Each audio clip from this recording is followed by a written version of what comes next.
Bienvenue dans le Financier, votre rendez-vous économique quotidien sur Africa 24. Voici les titres. Les prévisions de recettes fiscales pour 2018 revues à la baisse en Guinée.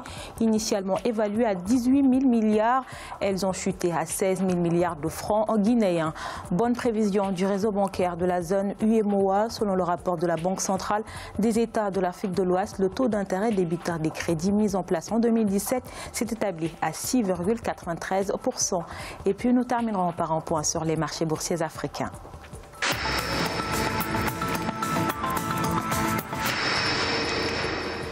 Baisse des recettes fiscales en Guinée, initialement prévues pour un montant de 18 000 milliards en 2018. Elles ont chuté à 16 000 milliards de francs guinéens, en cause entre autres le remboursement des arriérés domestiques équivalent à environ 1% du PIB et la prise en compte de 20% des salaires des agents de la fonction publique. Les précisions d'Ange Bijou-Nomignon.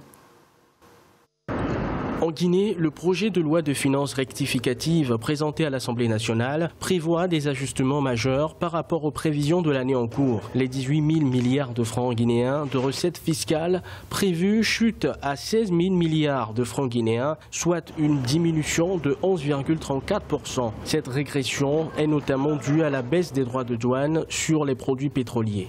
Et cette baisse est consécutive à la hausse du prix du litre à la pompe de 8 000 à 10 000. Elle est consécutive à quoi encore? À la baisse de la quantité importée. Parce que tout simplement, on s'ajustait avant à la demande. Mais une fois que le prix est à 10 000, la quantité demandée ne sera plus comme avant. Parce que c'est l'effet coulage vers les pays voisins qui entraînait une grande quantité de demandes. Pour maintenir l'équilibre des droits de douane sur les produits pétroliers, un certain nombre de mesures doivent être prises par l'État guinéen.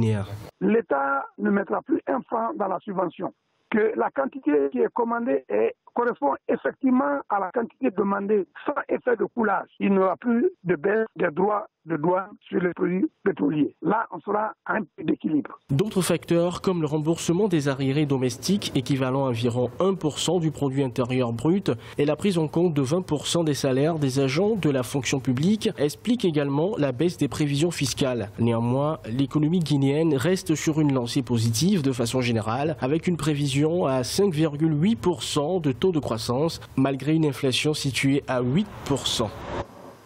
À compter du 3 septembre 2018, la portabilité du numéro mobile sera opérationnelle en Côte d'Ivoire. L'annonce a été faite ce 16 août par l'autorité de régulation des télécommunications. Elle intervient suite au succès enregistré lors des tests effectués à la mi-avril par la RTCI. La portabilité permet de passer d'un opérateur à l'autre en conservant le même numéro mobile. En Côte d'Ivoire, le taux de pénétration de la téléphonie mobile était évalué à 130,62% fin mars 2018.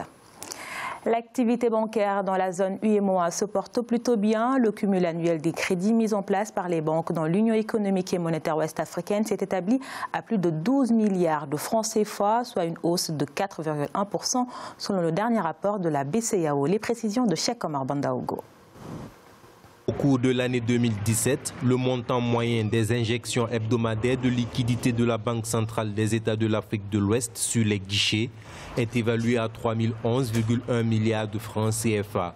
Dans le même temps, le taux d'intérêt débiteur moyen des crédits mis en place en 2017 par les banques dans les pays de l'UEMOA est ressorti à 6,93%, stable selon la Banque centrale. Toutefois, il convient de rappeler que depuis 2009, le taux d'intérêt débiteur s'est inscrit dans une tendance baissière en lien avec l'approfondissement du paysage financier, l'amélioration du climat des affaires et l'assouplissement des conditions monétaires. Ainsi, au cours des 6 dernières années, le taux débiteur a baissé de 139 points de base. Selon la BCEAO, on note une baisse du taux d'intérêt pour les sociétés d'État, les entreprises individuelles et les particuliers.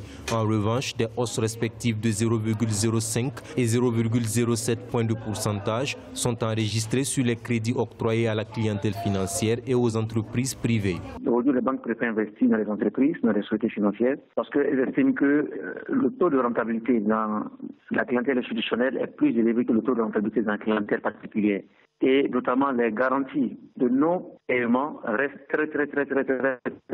très minimes.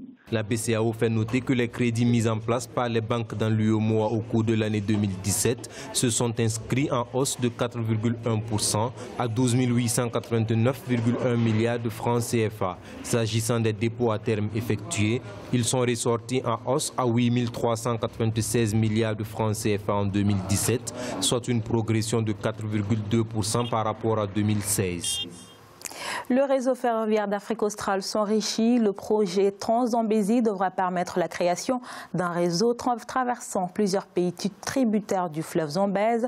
Financé à plus de 2,5 milliards de dollars par la Chine, il reliera le Zimbabwe au Mozambique en passant par la Zambie. À travers la construction de ce nouveau réseau ferroviaire, les autorités des pays concernés espèrent booster leur secteur commercial, non seulement sur le plan régional, mais également avec d'autres pays du monde.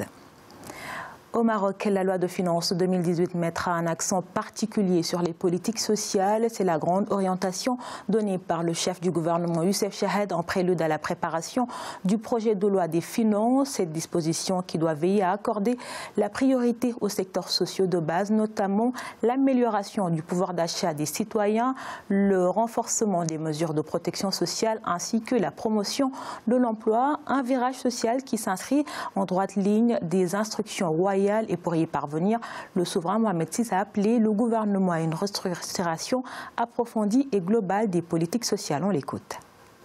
De 2 décennies, les réalisations accomplies par le Maroc et les acquis engrangés en faveur des Marocains constituent un véritable motif de satisfaction et de fierté. Pourtant, j'ai le sentiment que quelque chose continue à nous faire défaut en matière sociale.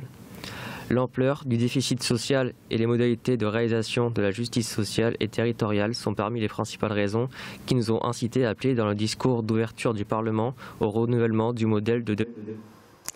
Il est à présent l'heure de faire le point sur les marchés boursiers africains. En Afrique australe et dans l'océan Indien, à la mi-journée, l'indice mauricien était en hausse de 0,02%. La bourse de Johannesburg gagnait 1,58%. La bourse de Nairobi augmentait également de 0,37%. Et la bourse de Gaborone était également en hausse de 0,07%. Du côté de l'Afrique centrale et de l'Ouest, la BRVM d'Abidjan perdait 1,20%.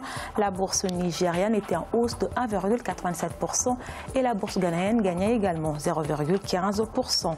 En Afrique du Nord, enfin, l'indice égyptien perdait 0,34%, la bourse marocaine chutait de 0,06% et la bourse tunisienne est également en baisse de 0,21%.